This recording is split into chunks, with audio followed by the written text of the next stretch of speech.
Good morning everyone, welcome to general study. আজ 18 October. আজকের দিনে কিছু গুরুত্বপূর্ণ কারেন্ট অ্যাফেয়ার্স নিয়ে আলোচনা করবো। আর আলোচনাটা কোশ্চেন আছে, অর্থাৎ এমসিকিউ এর মাধ্যমেই হবে। আর এমসিকিউগুলো বাংলা বা ইংলিশ দুটো ল্যাঙ্গুয়েজ থাকবে তোমাদের সুবিধার জন্য। আর এই পিডিএফটি রেডি করা আছে, যে লিঙ্ক দেওয়া আছে, ওগুলো ডাউনলোড করে নিতে পারো। আর পিডিএফের মধ্যে অ্যান্সারগুলো অন্য কালার দিয়ে হাইলাইট করা আছে, তারপরে পরে দিয়ে পিডিএফটি ডাউনলোড করে যে কোনো সময় রিভাইজ করতে চাও তো তোমাদের কোনো অসুবিধা হবে না। তো চলো শুরু করা যাক। শুরু করার চ্যানেলটা অবশ্যই সাবস্ক্রাইব করে ডেইলি কারেন্ট অ্যাফেয়ার্স এবং জেনারেল সায়েন্সের আপডেটের জন্য। তো প্রথম প্রশ্ন, দরিদ্র দূরীকরণের জন্য আন্তর্জাতিক দিবস অর্থাৎ international day for eradication of poverty, তো এই দিনটি প্রতি বছর কবে সেলিব্রেট হয়ে থাকে? তো অপশন হচ্ছে থার্ড স্যাটারডে অফ অক্টোবর, 17ই অক্টোবর, 16ই অক্টোবর। অপশন ডি হচ্ছে থার্ড ফ্রাইডে অফ অক্টোবর। তো একের অ্যান্সার হবে অপশন বি, অর্থাৎ প্রতি বছর 17ই October international day for the eradication of poverty এই দিনটি সেলিব্রেট হয়ে থাকে। আর এর থিম 2020 জন্য থিমটা কি হচ্ছে? Acting together to achieve social and environmental justice for all. এটা হচ্ছে 2020 জন্য international day of eradication of পভার্টির থিম। দ্বিতীয় প্রশ্ন, Kalam program for intellectual property literacy and awareness, সংখ্যা যেটা কি বলা হচ্ছে কাপিলা। তো এই ক্যাম্পেইনটি কোন মন্ত্রণালয় দ্বারা প্রয়োগ করা হচ্ছে বা কোন মন্ত্রণালয় এই ক্যাম্পেইনটি শুরু করেছে? পুরো নামটা কি? Kalam program for intellectual property literacy and awareness, সংক্ষেপে কাপিলা। তো অপশন হচ্ছে ministry of commerce and industry, ministry of home affairs, external affair. Option রয়েছে মিনিস্ট্রি অফ এডুকেশন। তো দুইয়ের অ্যান্সার হবে অপশন ডি, অর্থাৎ কোন মন্ত্রণালয়ের দ্বারা শুরু করা হয়েছে এটি? মিনিস্ট্রি অফ এডুকেশন দ্বারা এই কাপিলা ক্যাম্পেইনটি শুরু হয়েছে। আর কবে? 15ই অক্টোবর এটি লঞ্চ করা হয়েছে। আর লঞ্চ করেছেন কে? বর্তমানে যিনি এডুকেশন মিনিস্টার রয়েছেন রমেশ পোখরিয়াল, শ্রী রমেশ পোখরিয়াল, ইনি লঞ্চ করেছেন, তবে ভার্চুয়ালি। কোয়েশ্চেন নাম্বার 3, আক্কিথাম অর্চনা নব্বত্রী, আক্কিতাম অচ্যুতান নব্বত্রী যিনি সম্প্রতি মারা গিয়েছেন, তো কোন ভাষার তিনি একজন সুপরিচিত কবি ছিলেন? নামটা এখানে দেওয়া আছে, কোন ভাষার তিনি একজন সুপরিচিত কবি ছিলেন? তো অপশানগুলো হচ্ছে Malayalam, Odisha, Canada. Option D হচ্ছে বেঙ্গলি।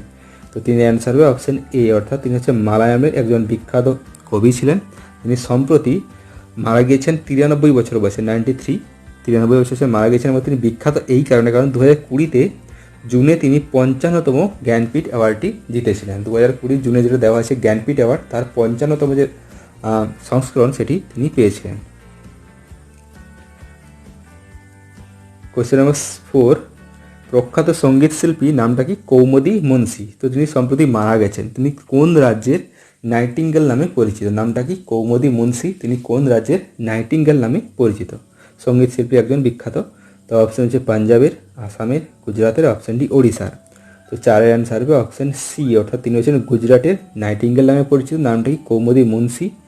আর তিনি হচ্ছেন সম্প্রতি মারা গেছেন, কোভিড-19 আক্রান্ত হয়ে তিনি মারা গিয়েছেন। এছাড়াও তাকে আরেকটি নামে ডাকা হতো, সেটা হচ্ছে কি সুগম সঙ্গীত। সুগম সঙ্গীত, যিনি যে গানটা তিনি গাইতেন সেটা কি হচ্ছে? সুগম সঙ্গীত। এছাড়া তাকে কি বলা হতো? গুজরাটের nightingale, Kaumudi Munshi. Question number 5, 2020-তে খাদ্য এবং কৃষি সংস্থার FAO, food and agriculture organisation, তো এর প্রতিষ্ঠা বার্ষিকীতে উপলক্ষে প্রধানমন্ত্রী নরেন্দ্র মোদী কত টাকার একটি স্মারক মুদ্রা লঞ্চ করেছেন বা প্রকাশ করেছেন? কিসের? FAO প্রতিষ্ঠা দিবসে 2020-তে। আর কে লঞ্চ করেছেন? Prime minister Narendra Modi. তো অপশন হচ্ছে 75 টাকার, 100 টাকার, 50। অপশন রয়েছে 25 টাকার। তো 5-এর অ্যান্সার হবে অপশন এ, অর্থাৎ 75 টাকার একটি কয়েন বা মুদ্রা প্রকাশ করেছেন কে? Prime minister Narendra Modi. কী উপলক্ষে? FAO, ফুড অ্যান্ড এগ্রিকালচার অর্গানাইজেশনের প্রতিষ্ঠাতা দিবস উপলক্ষে। সেটা কবে? ডেটটা হচ্ছে 16ই অক্টোবর। আর 2020-তে ছিল ফুড অ্যান্ড এগ্রিকালচার অর্গানাইজেশনের 75তম অ্যানিভার্সারি, 75th অ্যানিভার্সারি। তো এই 75তম অ্যানিভার্সারি 75 টাকার একটি কয়েন লঞ্চ করেছেন প্রাইম মিনিস্টার নরেন্দ্র মোদী। তো কোয়েশ্চেন নাম্বার 6, NTPC লিমিটেডের CMDর নাম কি, যার মেয়াদ সম্প্রতি 2025-এর জুলাই পর্যন্ত বাড়ানো হয়েছে? মেয়াদ বাড়িয়ে কত পর্যন্ত? 2025-এর জুলাই অবধি। 31শে জুলাই 2025 অবধি CMD পদে রয়েছেন NTPCর। তো তার নাম কি? তো অপশান লেখনে দেওয়া রয়েছে, 6-এর অ্যান্সার হবে অপশান বি, অর্থাৎ নামটা কি তার? গুরদীপ সিং। ইনি হচ্ছেন বর্তমানে NTPCর CMD পদে রয়েছেন এবং থাকবেন 2025-এর 31শে জুলাই অবধি। কোয়েশ্চেন নাম্বার 7, 7 নম্বর, ইন্টারন্যাশনাল সোলার অ্যালায়েন্স ISA, তো এর রাষ্ট্রপতি পদে বা প্রেসিডেন্সির পদে কোন দেশ রয়েছে? ইন্টারন্যাশনাল সোলার অ্যালায়েন্সের প্রেসিডেন্সি পদে কোন দেশ রয়েছে? তো অপশন হচ্ছে Italy, Russia, France, option D India. তো 7-এর অ্যান্সার হবে অপশন ডি, অর্থাৎ কোন দেশ? ইন্ডিয়া রয়েছে ইন্টারন্যাশনাল সোলার অ্যালায়েন্সের প্রেসিডেন্ট পদে। আর ভাইস প্রেসিডেন্ট বা কো প্রেসিডেন্ট কোন দেশ? সেটা হচ্ছে ফ্রান্স। আর কত বছরের জন্য ইন্ডিয়া নিয়োগ হয়েছে? 2 বছরের জন্য, যেটা কার্যকরী হচ্ছে কবে থেকে? 14 অক্টোবর 2020 থেকে পরপর 2 বছর ভারত থাকবে এর প্রেসিডেন্ট পদে। আর যে ডিসিশনটা সেটা নেওয়া হয়েছে 3 নম্বর যে অ্যাসেম্বলি, আইএসের 3 নম্বর অ্যাসেম্বলি, যেটা হয়েছিল 14 থেকে 16 অক্টোবর। কোথায়? ভার্চুয়ালি হয়েছিল যেটা। তো এই ভার্চুয়ালি অ্যাসেম্বলির মাধ্যমে ডিসিশন নেওয়া হয়েছিল যে ইন্ডিয়াকে এর প্রেসিডেন্ট হিসেবে নির্বাচিত করা হয়েছে। 14 থেকে 16 তারিখ অবধি যে সেশনটা হয়েছিল। কোয়েশ্চেন নাম্বার 8, কপিল দেও কামাত, যিনি কোভিড-19 সম্প্রতি সংক্রমিত মারা গিয়েছেন, তো কি কোন রাজ্যের পঞ্চায়েতি রাজ্যের মন্ত্রী ছিলেন? পঞ্চায়েতি, মিনিস্ট্রি অফ পঞ্চায়েতি রাজ, কোন রাজ্যের তিনি মিনিস্টার ছিলেন? কপিল দেও কামাত। তো অপশানগুলো দেওয়া আছে রাজস্থান, বিহার, মহারাষ্ট্র, অপশান ডি কেরালা। তো হার্টের অ্যান্সার হবে অপশান বি, অর্থাৎ তিনি হচ্ছেন বিহারের মিনিস্টার অফ পঞ্চায়েতি রাজ ছিলেন, বিহারের। কোভিড-19 সংক্রমিত মারা গিয়েছেন। কোয়েশ্চেন নাম্বার 9, ভারত তার কিলো ক্লাস সাবমেরিন, যেটার নাম গেছে আইএনএস শিবানী, তো এটিকেই আইএনএস শিবানীকে প্রশিক্ষণের উদ্দেশ্যে কোন দেশকে দিয়েছে? অর্থাৎ ওই দেশের নেভিতে যারা রয়েছে তারা যাতে এই যুদ্ধজাহাজের উপর প্র্যাকটিস করতে পারে যুদ্ধাভ্যাস, তো সেই জন্য ইন্ডিয়া ভারত সরকার থেকে এই কিলো ক্লাস সাবমেরিন আইএনএস শিবানীকে দিয়েছে কোন দেশকে? তো অপশন হচ্ছে মায়ানমারকে, ভুটান, নেপাল, মালয়েশিয়া। তো 9 অ্যান্সার হবে অপশন এ, অর্থাৎ কোন দেশকে দিয়েছে?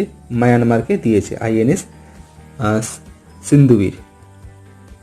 আর যেটা হচ্ছে 2020 এন্ড অবধি দিয়ে দিবে, হ্যান্ড ওভার করে দেবে 2020 শেষের দিকেই। আর কোন SAGS Sagar security and growth for all the region, এই সাগর ক্যাম্পেইনের মাধ্যমে এই সাবমেরিনটি ভারত দিচ্ছে প্র্যাকটিসের জন্য, কেবলমাত্র যুদ্ধাভ্যাসের জন্য মায়ানমারকে। 10 নম্বর, দ্য ইন্টারন্যাশনাল সোলার অ্যালায়েন্স, তো IS 2020 বার্ষিক সমাবেশের কত নম্বর সংস্করণ সম্প্রতি হয়েছিল? তো এটা একটু আগের কোশ্চেনে দেওয়া ছিল, এটা আলাদাভাবে দেওয়া হয়ে গেছে। তো অপশন হচ্ছে 6 নম্বর, 5, 3, অপশন ডি হচ্ছে 10th। তো অ্যান্সার হবে অপশন সি, অর্থাৎ 3 নম্বর এটা সংস্করণ ছিল। আর হয়েছিল কবে থেকে? 14 থেকে 16 অক্টোবর। আর এই অধিবেশনের মাধ্যমে ভারতকে প্রেসিডেন্ট পদে নির্বাচিত হয়েছে। 11 নম্বর, 50তম কেরল চলচ্চিত্র পুরস্কার, তো এই যে পুরস্কারটি সেরা অভিনেত্রী পুরস্কার কে জিতেছেন? 50তম কেরল চলচ্চিত্র পুরস্কারটি। তো অপশানগুলো দেওয়া রয়েছে। 11 অ্যান্সার হবে অপশান ডি, অর্থাৎ কে? কানি কস্তুরী। ইনি হচ্ছে নেগেটিভ রোলের জন্য প্রাইজটি পেয়েছেন। কোন মুভির জন্য? কোন চলচ্চিত্রটির জন্য? কুম্বালাঙ্গি নাইটস। তো এই চলচ্চিত্রে নেগেটিভ রোলের জন্য এনাকেই কানি কস্তুরী, এনাকে হচ্ছে কেরলের 50তম চলচ্চিত্র পুরস্কার সেরা অভিনেত্রী পুরস্কারটি পেয়েছেন। 12 নম্বর, অগ্নিবাস ডিভিশন ভারতীয় সেনাবাহিনী এবং কোন রাজ্যের পুলিশের মধ্যে একটি সন্ত্রাস বিরোধী মহড়া, যেটার নাম কি সুরক্ষা কবচ, আয়োজন করেছিল? কোন ডিভিশন? অগ্নিবাস ডিভিশন। কার মধ্যে? ভারতীয় সেনাবাহিনী এবং কোন রাজ্যের পুলিশদের জন্য একটি সন্ত্রাস বিরোধী একটি মহড়া, যেটার নামটা কি ছিল? যুদ্ধাবাস সুরক্ষা কবচ। তো এটার আয়োজন করেছিল। তো অপশান হচ্ছে মহারাষ্ট্রের পুলিশ, গোয়ার, অন্ধ্রপ্রদেশ, অপশান ডি তেলেঙ্গানা। তো 12 অ্যান্সার হবে অপশান এ, অর্থাৎ মহারাষ্ট্রের পুলিশ এই যুদ্ধাবাসটির আয়োজন করেছিল ইন্ডিয়ান আর্মির সঙ্গে সঙ্গে। 13, কোন রাজ্য তাদের বিরুদ্ধে অপরাধ সম্পর্কে নারীদের মধ্যে সচেতনতা বাড়াতে এবং তাদের অধিকার সম্পর্কে শিক্ষিত করার জন্য আওয়াজ নামে একটি অভিযান পরিচালনা করেছে? ক্যাম্পেইনটার নাম কি? আওয়াজ। কিসের জন্য? মহিলাদের সচেতনতা বাড়াতে জন্য এবং তাদের অধিকার সম্পর্কে আরও অবগত করানোর জন্য আওয়াজ নামের ক্যাম্পেইন। তো এটা কোন রাজ্য সরকার শুরু করেছে? তো অপশন হচ্ছে কেরালা, রাজস্থান, হিমাচল প্রদেশ, অপশন ডি মধ্যপ্রদেশ। তো তার অ্যান্সার হবে অপশন বি, অর্থাৎ কোন রাজ্য সরকার?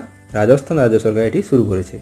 আর যে আওয়াজ ক্যাম্পেইনটার পুরো নামটা কি? Action against women related crime and awareness for justice, এটা হচ্ছে আওয়াজের ফুল ফর্ম।